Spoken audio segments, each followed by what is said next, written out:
Hello and welcome to the Pulse of Spokane. I'm your host, Isabella Harris Hamlin.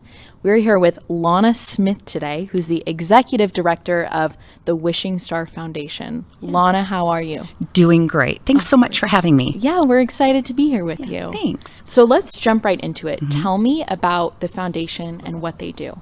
Okay. Oh, I love to talk about Wishing Star, so this is an easy one. Wishing Star is a foundation that supports children ages 3 to 21 who have a terminal, life-threatening, or medically complicated condition.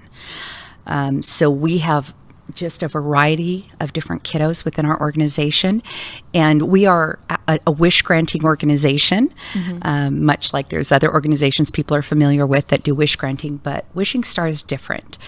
Our tagline is Wishing Star, where the wish is only the beginning. And that's really true with Wishing Star. So we send our kiddos on these amazing wishes. And really, the point of that is not just to send a child on a trip. The point is to create memories for the family, to help those children step outside of their illnesses for just a short amount of time, and just to create some opportunities for joy within those families who have really been battling. Absolutely. So the wish is really important. But the second program we have is called Beyond the Wish. And what Beyond the Wish does is after the wish, that keeps our wish families in community together. And also with us, we continue to support those families and those children throughout their illness, meaning if they have to get a medical treatment out of town, we help the families, we support them financially to get those medical treatments they need. Secondary things, we were talking about a generator for those children who might be ventilator dependent or need power for their treatments, and when the power goes out, they can't get those treatments. And as far as our children on ventilators, it's a necessity for them. So, and during COVID, of course, Beyond the Wish has also gotten us into getting our families PPE supplies for our families who have lost jobs, supporting them with gas cards, food cards, those kinds of things. So we really do keep that family and community with us and help them. And then our third program is called After the Wish. And After the Wish is when one of our wish kiddos passes away. So we support the family financially through the funeral arrangements. We help with the obituary. We offer grief counseling for the whole family. And then at the 6-month mark, we send the parents away on a trip to reconnect, to heal together. And it's a holistic approach. Statistics show us that a large majority of those marriages don't make it at the 6-month mark after losing a child. So we're doing everything we can to keep those families connected and make them feel supported and help them in any way we can. Absolutely. It's support through the whole process. Yes. So the foundation has an interesting origin story. Can you tell me about that? Absolutely. So our founder, Karen Kurowski, was a first grade teacher in Coeur d'Alene, Idaho. This is in 1983. And she had a little boy in her class pass away of brain cancer. And she was heartbroken and desperate and felt hopeless. So what she did is she developed this foundation to help those families that were going through a terminal or life-threatening illness with their child, and to see how we could help them. She cashed in her 401k. She bought new tires for her car, and she went door knocking. And that is how Wishing Star began, right here in the Pacific Northwest with a first grade teacher. Wow. What an inspiring story. Isn't that amazing? That's amazing. And 38 years later, here we are. And just growing all the time. Incredible. And how did you get connected with them? Well, I'm actually a wish mom. So my daughter, Grace, was diagnosed with cancer when she's 17, her senior year of high school. It was devastating. You can imagine, not just the cancer diagnosis, but what that meant for her senior year of high school. And we met Wishing Star through that process. And I fell in love with the organization, of course. They did a fantastic wish for Grace. She's a barrel racer, and she met a world champion barrel racer, Sherry Servey, spent the day with her over in Tri-Cities, coaching her on barrels. And it was an amazing day. And what I found is that wish, Grace's wish, came right before her second round of treatment. And the timing was perfect because she was feeling pretty down, pretty hopeless, really having a hard time. And the wish came. And after she had that day with Sherry Survey, she said, "Mama, I can do it now." She's wow. like, yeah. So the impact of that wish was so big with her. Yeah. She's in remission now. So I'll let you know that. That's She's great. in remission. She's doing fantastic. And she's turning 21 on Valentine's Day. So Exciting. So she's been in remission for 2.5 years. Oh, wow. And so that's how I met Wishing Star. I was working in corporate America and was just ready to make a change. And so when the executive director position came open for Wishing Star, I threw my hat in the ring, and it'll be 2 years next month, and I've never looked back, never regretted a moment. Absolutely. Well, congratulations. Thank you. So COVID is happening right now, and things look a little bit different. So what changes have been made for the foundation? Wow. Well, I'll give you just a few areas here. So number one, no live events. And everybody knows that, those live events are fundraisers. They're what set us up to fulfill our mission. Well, with no live events, we've really had to pivot. We've pivoted in a couple of ways, of course, bringing our events online, which a lot of nonprofits are doing. The other thing, though, is that we're seeing more and more referrals come in. The need is greater than it's ever been, and people are really in need of our help. So especially when COVID hit, we work with medically fragile children. Right. And COVID, that meant, especially in the beginning, those first 6-8 months, children weren't able to go to their therapies. They, a lot of our families that usually travel into Spokane, like from the Tri-Cities or Central Washington for medical services here, weren't able to do that. So we pivoted with them to really find out what those families needed from us.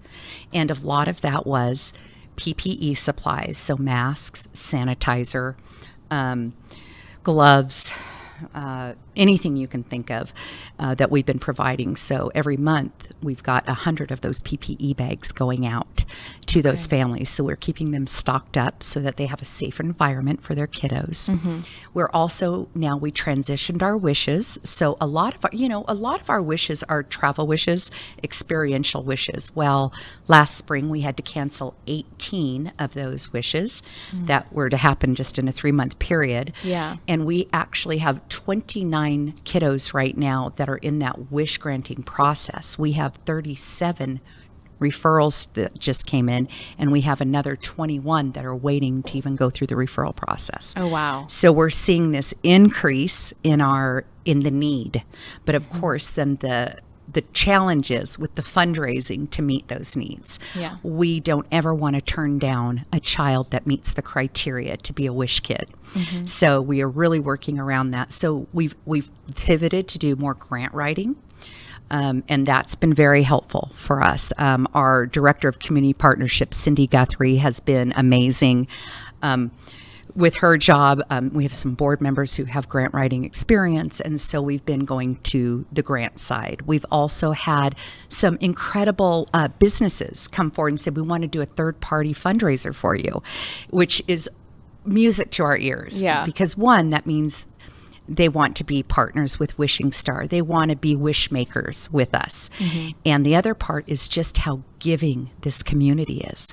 It brings me to tears because they're reaching out to us. In the past, as a nonprofit, you reach out to them, and they're actually reaching out to us to ask how they can help. We have a really fun third-party fundraiser happening tomorrow night. It's called the One Chip Challenge. Brothers Flooring are the ones who created this. And the One Chip Challenge, there are 5 teams from Spokane Police Department, Team Automotive, Team Physical Fitness, Dynamite Northwest, and Brothers Flooring. They have their team. And what it is we had an online contest to see who could be each person who got whatever team got the most votes. They have to eat the chip. This is the world's spiciest chip. It's called a Packy Chip, and it's a tortilla chip, and it's supposed to be the hottest chip in the world. Wow. So tomorrow night, our 5 teams will be eating that chip as they raise money for Wishing Star. So those types of third-party fundraisers are so great. We also had a poker run in August over in North Idaho. That was another one of those situations where third party came in and said, we'd love to do this with you. So, so we're seeing that happen, and that's exciting for us. Yeah. Well, it's great that you've been able to adapt under the circumstances. Well, and when you talk to other executive directors that are in nonprofit, I'm in several executive director groups across the state, and you see those maybe younger nonprofits, maybe they have a higher financial need, that they're having to close their doors. And I think anytime we lose a nonprofit, that hurts our community. So it's tough. It's tough to see some of those great nonprofits not making it through COVID. Yeah. So what we've done, we've also partnered with nonprofits and with grant writing. So we've actually gotten 3 different nonprofits personal grants for them to help them stay in business, because it's all about partnership. Right. We're in this community together. Yeah. Yeah. Oh, great. Well, we've only got a couple minutes left, but I want to end on maybe a story that touched you especially, of a child that the foundation helped. Okay.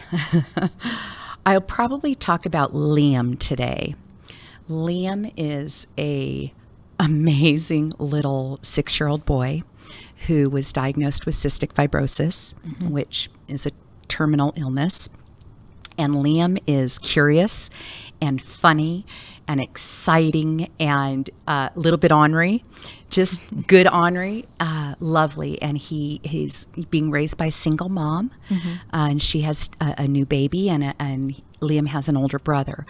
So Liam is one of those kiddos that has daily treatments, a vest treatment for cystic fibrosis that he needs to keep his lungs functioning. And we saw that the power went out this summer for 2 days at their house, and he wasn't able to have his treatments. Oh, wow. And so we got a generator in there, immediately went and got a generator hooked up so that Liam wouldn't miss another treatment. But besides that, Liam wanted a new best friend. He wanted a dog.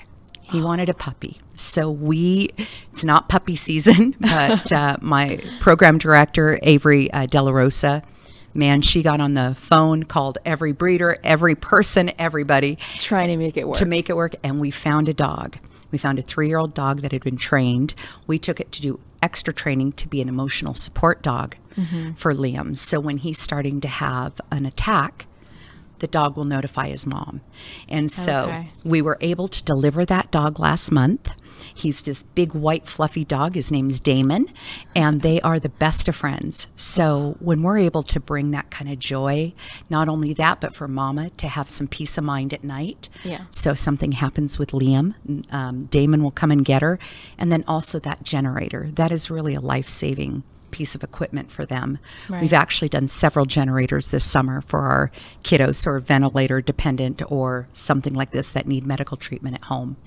Okay. Just in case. Wow, what an incredible story. Oh, it's exciting. And you know, again, we are in the most generous community here. And it's just a privilege to serve here in the Inland Northwest, in Spokane and North Idaho and all of Washington now. Yeah. Great to have that support from the community. Yes, it is. So if people want to learn more or get involved, what's the best way to do that? Well, then go to our website. Our website is wishingstar.org, and everything they want to know about Wishing Star's there. If you want to get involved, there's opportunities to get involved. We do have Send a Friend a Goat coming up, which is one of Spokane's most favorite events. We're actually going to do it live this year. We still will have the virtual option. We went virtual last year because couldn't deliver goats, but the Spokane dates for Send a Friend a Goat will be May 3rd through the 7th. And for the North Idaho Spokane area and then Tri-Cities, it's April 12th through the 16th. Okay. So we'll be delivering those baby goats to people. So, you know, go online, order a goat or 2, help support Wishing Star, and just have a fun day. Yeah. Well, we'll keep our ears and eyes open for that. Well, thank you so much for coming on today. It was great talking with you. You're welcome. Thank you for having me. Of course. And thank you for tuning in to the Pulse of Spokane. What? You haven't been to the library lately? Stop in today and see that the library is more than books. Spokane County Library District facilities feature on-site technology, including Wi-Fi, computers, and printers, as well as free use of meeting rooms. The Library District offers events and programs for all ages, from story times to career development and employer classes to Social Security workshops. Our staff is well trained and happy to help. Find out more about your library at scld.org. Welcome to Tom Sawyer Country Coffee. Tom Sawyer Country Coffee only roasts the finest organic coffee for our signature blends. Enjoy a cup at our coffee shop and local businesses and organizations across the region. I'm Tom Sawyer and we choose the Pacific Northwest. Hi, this is Kurt Stockwell with Well Dressed Walrus. We are a local website design and development company here in Spokane. What we do is build beautiful, usable websites for local businesses. A website needs to be beautiful, it needs to be usable for your users, your customers, and yourself. Contact us anytime. We'd love to talk with you about your online marketing.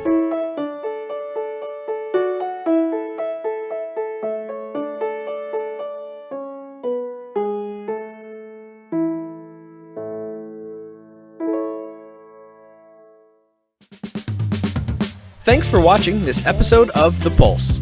We are where you are. Check us out on any of these other platforms as well as our website.